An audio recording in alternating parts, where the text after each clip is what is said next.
Gaza के हक की लड़ाई लड़ने वालों की लिस्ट में खुद को शामिल करने वाले पाकिस्तान की यूएनएससी में कलई तब खुल गई जब उसने हमास की पीठ में खंजर घोंपने का काम कर दिया। दरअसल गजा को लेकर पाकिस्तान की विदेश नीति में बड़ा बदलाव देखने को मिला।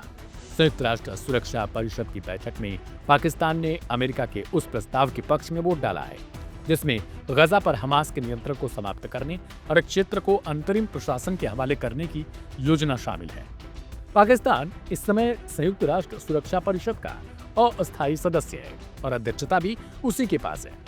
ऐसे में पाकिस्तान द्वारा हमास के विरोध में वोट डालना पूरे देश की राजनीति, मुस्लिम देशों के साथ रिश्तों और अंतर्राष्ट्रीय कूटनीति में बड़ा सवाल खड़ा कर रहा है कि आखिर वह राष्ट्र जिसने हमेशा फिलिस्तीन का समर्थन किया, उसने इस बार हमास के खिलाफ वोट क्यों दिया। अमेरिका के प्रस्ताव में युद्ध विराम के बाद गजा के प्रशासन के लिए एक विशेष समिति बनाने की बात कही गई है। यह समिति अमेरिकी नेतृत्व में काम करेगी और तब तक गजा का नियंत्रण संभालेगी जब तक वहां आम चुनाव नहीं कराए जाते। प्रस्ताव में मिस्र और कतर को सबसे अहम भूमिका दी गई, यानी वही वो देश जो गजा में सुरक्षा व्यवस्था संभालेंगे, स्थानीय सुरक्षा बलों को प्रशिक्षित करेंगे और हमास को निशस्त्र करने की प्रक्रिया को अंजाम देंगे। लेकिन हमास ने इस प्रस्ताव को सिरे से खारिज कर दिया है। उसका कहना है कि अमेरिका बैकडोर से गजा पर कब्जा करने की कोशिश कर रहा है और वह हथियार डालकर किसी भी विदेशी ढांचे के अधीन आने के लिए तैयार नहीं।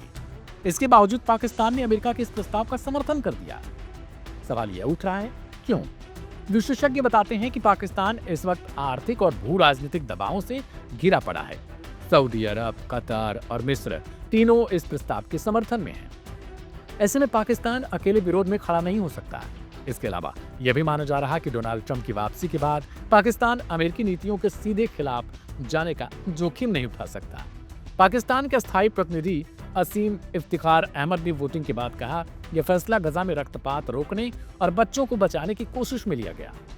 अगर प्रस्ताव पारित न होता तो क्षेत्र में फिर से बड़े पैमाने पर हिंसा शुरू हो सकती थी। अब आगे क्या होगा? प्रस्ताव पास हो चुका है और अब मिस्र और कतर की भूमिका सबसे अहम होगी। उनकी पहली कोशिश होगी हमास को मनाना, क्योंकि हमास के मानने के बाद ही गजा में अंतरिम कमेटी काम शुरू कर सकेगी। अगर हमास तैयार हुआ तो सबसे पहले गजा में बुनियादी सुविधाएं बहाल की जाएंगी, बिजली, पानी, अस्पताल और राहत सामग्री। इसके बाद शांति व्यवस्था कायम की जाएगी और फिर चुनावों की तैयारी शुरू होगी। चुनाव के बाद जिस भी पार्टी को जीत मिलेगी, गजा का प्रशासन उसी को सौंप दिया जाएगा। पाकिस्तान का यह स्टैंड उसके पुराने रुख से बिल्कुल अलग है। फिलिस्तीन की आजादी का समर्थक माने जाने वाला पाकिस्तान पहली बार सीधे हमास की लाइन के खिलाफ खड़ा दिखा। इस कदम के पीछे भले पाकिस्तान शांति का तर्क दे रहा हो, लेकिन कूटनीति की जानकारी से बदलते क्षेत्रीय समीकरणों और पाकिस्तान पर बढ़ते ट्रंप और अमेरिका के दबाव का नतीजा बता रहे हैं। हमास शुरू से कहता आया है, अगर वो निशस्त्र कर दिया जाएगा तो शायद गजा पर कब्जा होने में ज्यादा समय न लगे।